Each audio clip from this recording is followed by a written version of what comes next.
Hola, los nombres son Cassandra Jocelyn, Itzayana Sharin y su servidora Claudia González. Les hablaré sobre la educación socialista.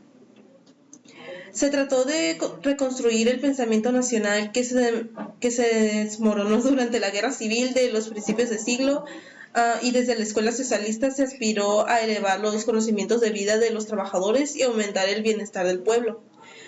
Se comenzó por la alfabetización y brindándoles mejores servicios a los hijos de los trabajadores. En la Constitución de 1857 se estipuló que la educación era libre, pero aún había algunas instituciones religiosas. Durante el porfirismo se formó el Círculo Liberal de San Luis Potosí, que defendía los principios liberales y que estaba en contra de la dictadura. Este círculo influyó en los artículos 3, 27 y 123 de la Constitución de 1917. En 1911 se formó el Partido Católico Nacional, formado por Manuel Amor, Gabriel Fernández, Francisco Pascual García, Luis García Pimentel, Francisco Luis Elegüero, Manuel de la Hoz, Carlos Díaz Lozano y Rafael Martínez del Campo, con el propósito de luchar contra el socialismo. En 1916 se forma en Yucatán el Partido Socialista Obrero, que buscaba promover el feminismo, la educación socialista, racionalista, el mutualismo obrero y el anticlericalismo, acompañado de la profesión de la fe cristiana, ya que las enseñanzas de Cristo conducen al socialismo, y fueron apoyados por Felipe Carrillo Puerto. En 1921 se crea la Secretaría de la Educación Pública a cargo de Vasconcelos. El 19 de octubre de 1934, poco antes de que Lázaro Cárdenas tomara la presidencia, la Cámara de Senadores decidió aplicar la reforma del artículo 3 constitucional, que era la educación que impartía el Estado será socialista, además de excluir toda doctrina religiosa, combatirá el fanatismo y los perjuicios, para la cual la escuela organizará sus enseñanzas y actividades de forma que permita crear en la juventud un concepto racional y exacto del universo y de la vida social. La educación primaria quedó bajo el control completo del Estado. Durante el gobierno de Cárdenas se ejecutó este artículo. Aportes a la educación: la construcción de escuelas primarias, sobre todo en áreas rurales, la difusión del idioma español en todas las regiones del país, método que consiste en la enseñanza de valores, difusión de libros y la enseñanza de valores y cultura. Yo le voy a hablar sobre los movimientos magisteriales. ¿Qué son los movimientos magisteriales? Series de huelgas y movimientos sociales en las que participaron maestros, profesionistas e intelectuales. Inicio del acontecimiento. Hace 50 años, entre marzo y agosto de 1960, el Comité Ejecutivo de la Sección 9 del Sindicato Nacional de Trabajadores de la Educación fue culminado por el Comité Ejecutivo Nacional de la SNTE a rectificar su política de indisciplina constante y consignado ante la Comisión Nacional de Vigilancia. Los maestros defeños estallaron un paro entre el 10 de junio y el 31 de agosto de ese año, con gigantescas manifestaciones y otros actos de masa siendo tratados con mucha violencia por el gobierno a principios de agosto y finalmente derrotadas. Aportaciones a la educación. Los jefes eleccionales llegaron a un acuerdo con las autoridades y firmaron un convenio el 2 de julio, un aumento de 90 pesos por plaza, un incremento de 10% al sobresueldo y un descuento de 40% en los precios de medicinas. Hubo más maestros por el acuerdo a lo cual llegaron. Lucha de los maestros de primaria y educadores logró así imponerle al gobierno la concesión de ciertas demandas al magisterio que en parte fueron extensivas a la baja burocracia en general.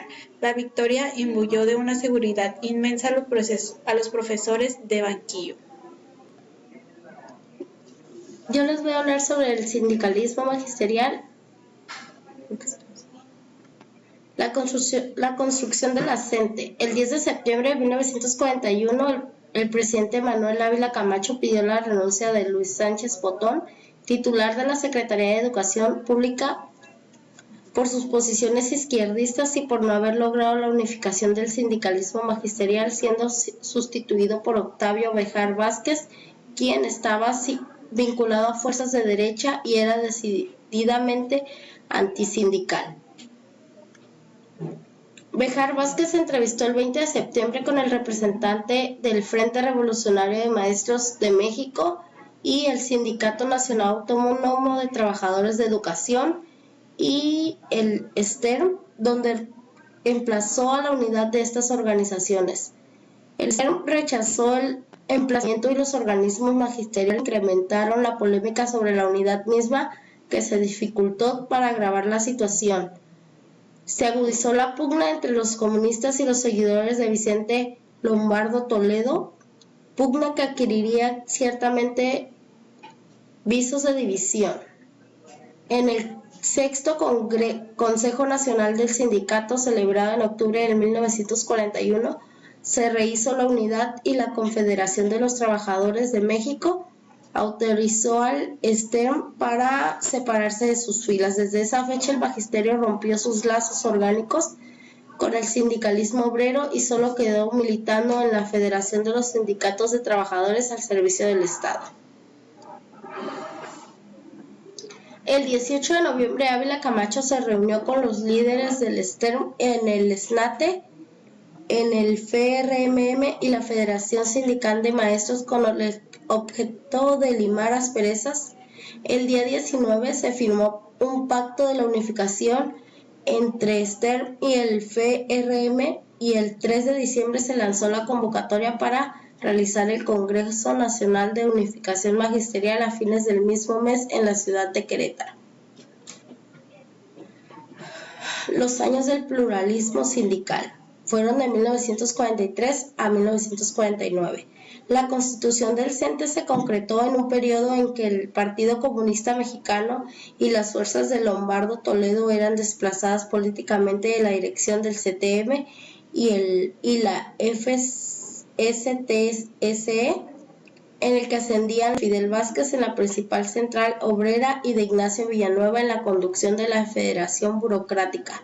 En la etapa de la unidad nacional y de la rectificación de Ávila camachista, no obstante, el CENTE era un frente único permanente de los trabajadores al servicio de la SEP, en el que confluían las tendencias lombardistas, comunistas y aquellas que estaban vinculadas a la Confederación Nacional Campesina y otras entidades oficiales. El primer maximato. El ingeniero Jesús Robles Martínez fue elegido secretario general en el segundo Congreso Nacional Ordinario de la CENTE, verificado el primer semestre de 1949 en Acapulco, Guerrero.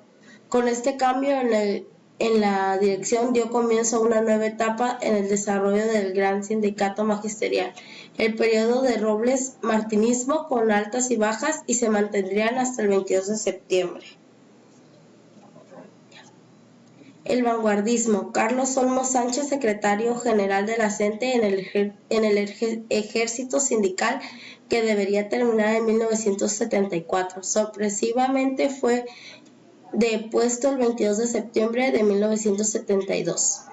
Elementos vinculados a la administración echeverrista asaltaron el domicilio social del sindicato y se posesionaron de este. Citaron al cuarto Consejo Nacional Extraordinario y nombraron como el secretario general a Eloy Benavides y golpearon políticamente a Robles Martinistas que representaban en el lenguaje usado al sazón de los seminarios del pasado. El tercer cacicazgo. Ese mismo día 23, como mera fórmula ritual, se realizó el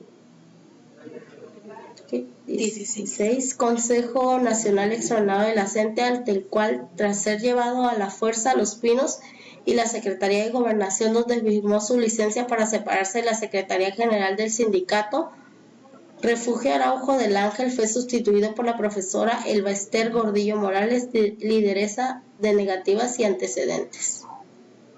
El sindicato blanco. El arribo de Peña Nieto a la presidencia de la República representa la culminación del programa neoliberal en México, la entrega de la industria petrolera y la industria eléctrica a las compañías transnacionales, principalmente norteamericanas, las concesiones antinacionales en la minería, a los monopolios mexicanos y foráneos que imponen el saqueo de recursos de la nación, la destrucción de la naturaleza y la expoliación de los recursos de la nación, las comunidades indígenas y campesinos, la persistencia de la supuesta guerra contra el narcotráfico bajo supervisión gringa se ha conducido y conduce al control de ciudades, regiones y estados enteros por parte del crimen organizado, la supresión de la soberanía nacional y supeditación al crimen organizado, los intereses y políticas de Estados Unidos y la eliminación de los derechos fundamentales de los trabajadores y del pueblo.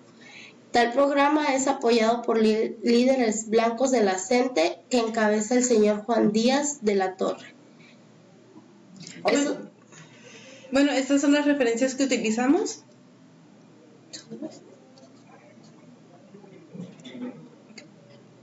Bueno, esto es todo por nuestra parte. Gracias por su atención.